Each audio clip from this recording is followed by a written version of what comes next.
He'd done a research paper on her for his senior history class. He'd made a doll of her. Not much was known about her. Some fires in the 1940s destroyed many of the town's paper records.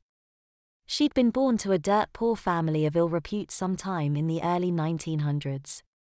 During Prohibition, she was about his age, 18. Probably a little older.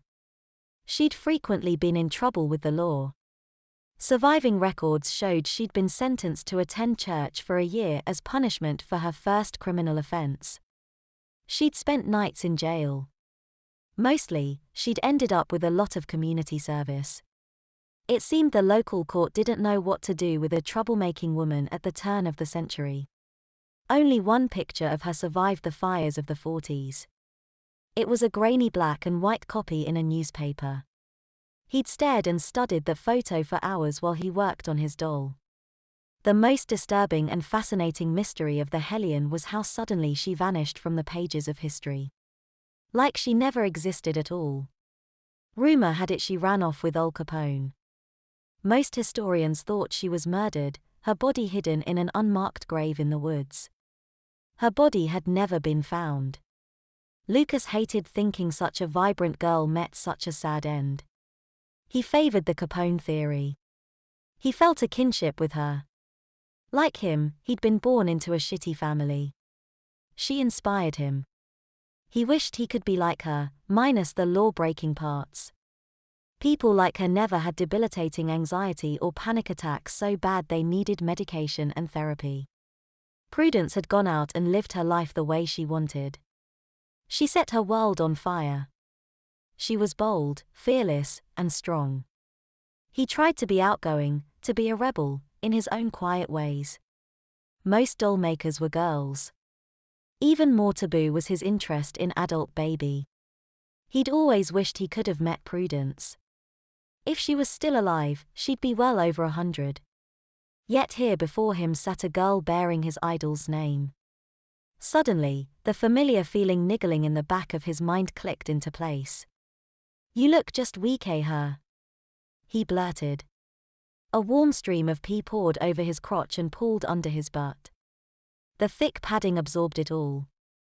The bulge around his crotch expanded, ballooning out more as his diaper swelled up. He didn't notice. "Look like who?" Prudence's smile turned teasing. Her tone said she already knew the answer. Tears stung his eyes at the certainty she was making fun of him. Just when he started to open up a little, she mocked him. Normally, he wasn't such a crybaby, but tonight he was extra vulnerable and sensitive. He was out of his familiar comfort zones and Rosie left him stranded, alone and on his own in a sea of strangers. He was stressed, on edge. He couldn't handle any teasing. Especially from a stranger. The smile fell from Prue's face. For the first time, she sounded worried. "Hey, don't cry. I'm just teasing. I'm sorry. It's all right." Her hands moved in a placating gesture. "Hey. How about some hot chocolate? Perfect on a chilly day like this.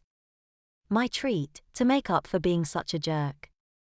With that, she spun around on her butt, hopped off the table, and disappeared into the sea of strangers.